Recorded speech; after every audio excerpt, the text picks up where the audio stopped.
ಶಾಖ್ಯ creations. ಕಥೆ ಶೀರ್ಷಿಕೆ ಶಿರು ಹಾಗೂ ಹಣ್ಣುಮರ. ಒಂದು ಹಳ್ಳಿಯಲ್ಲಿ ಶಿರು ಎಂಬ ಚಂದದ ಹುಡುಗಿ ಇತ್ತು.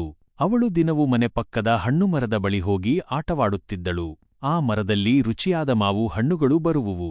ಒಂದು ದಿನ ಶಿರು ಮರದ ಬಳಿ ಹೋಗಿದಾಗ ಮರ ಹಚ್ಚ ಹೊಸ ಹಣ್ಣುಗಳನ್ನು ಹಾಕಿತ್ತು. ಆದರೆ ಆ ಹಣ್ಣುಗಳು ಎತ್ತರದಲ್ಲಿದ್ದವು. ಶಿರು ಹಣ್ಣು ತಿನ್ನಬೇಕು ಎಂದು ತುಂಬಾ ಇಚ್ಛಿಸಿದಳು.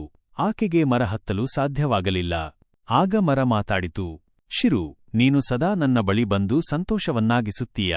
ಇಂದು ನಾನೇ ನನ್ನ ಒಂದು ಕೊಂಬೆ ತಗ್ಗಿಸುತ್ತೇನೆ. ನೀನು ಹಣ್ಣು ತೆಗೆದುಕೋ. ಮರ ತನ್ನ ಒಂದು ಕೊಂಬೆಯನ್ನು ತಗ್ಗಿಸಿತು. ಶಿರು ಸಂತೋಷದಿಂದ ಹಣ್ಣು ತೆಗೆದುಕೊಂಡಳು. ಅವಳು ಮರಕ್ಕೆ ಧನ್ಯವಾದ ಹೇಳಿದಳು. ಅವನ ನಂತರ ಪ್ರತಿದಿನ ಶಿರು ಮರಕ್ಕೆ ನೀರು ಹಾಕಲು ಆರಂಭಿಸಿದಳು. ಮರವು ಶಿರುವಿಗೆ ಹೆಚ್ಚು ಹೆಚ್ಚು ಹಣ್ಣು ಕೊಡುವಂತೆ ಆಯಿತು. ಪಾಠ: ಪ್ರಕೃತಿಗೆ ಪ್ರೀತಿ ತೋರಿಸಿದರೆ ಅದು ನಮ್ಮನ್ನು ಆಶೀರ್ವದಿಸುತ್ತದೆ. ಈ ಕಥೆಯನ್ನು ಕೇಳಿದ ಎಲ್ಲರಿಗೂ ಧನ್ಯವಾದಗಳು.